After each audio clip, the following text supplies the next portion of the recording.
Chapter 8. Seth. May 15, 2011.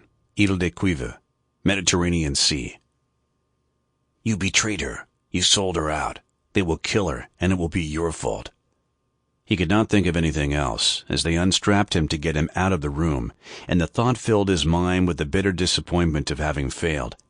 Peter could feel that the drug that Kreutzfeldt had injected into his system was quickly wearing off. He could remember every little detail of the interrogation, the terrible fatigue, and the overwhelming grief he had felt whenever he told a lie, and the clarity and purity of the truth.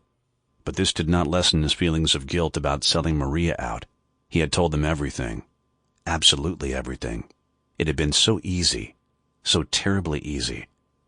You should have been stronger. Stronger. Too late.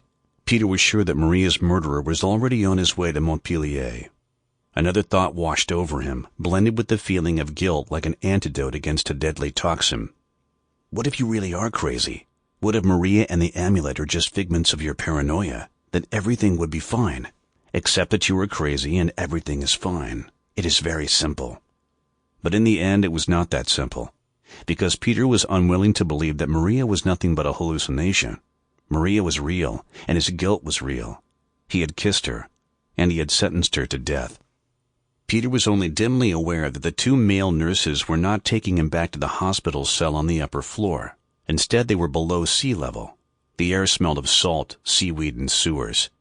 This helped Peter to regain his senses, and he made out a dirty stone staircase under his feet. A wooden door opened onto a lightless room. An overwhelming stench oozed out of the room like a poisonous bubble. The two men pushed him forcefully into the cell and locked the door. Silence. All Peter could hear was his gasping breath, the pounding of his heart, and the sound of the sea above him. The stink of feces hung in the air. Peter tried to breathe shallowly so that he would not throw up. Seeing anything was impossible in the darkness. It took him quite a while before he noticed that he was not alone in the cell. This realization brought him immediately to his senses. Peter tried to see something in the darkness, but for the moment he could only smell the pestilential odor of sewage. Then he heard soft shuffling and gasping sounds coming from the rear corner. As his eyes began to adjust to the darkness, he could make out a figure curled up in a ball, restlessly rocking back and forth. "Hello?" Peter called into the darkness. No answer, just the shuffling and gasping. Peter wondered for a moment what he should do, and then he began to crawl towards the figure in the corner. His hands overwhelmed with disgust, but he fought the urge to vomit and cursed. Sample complete. Ready to continue?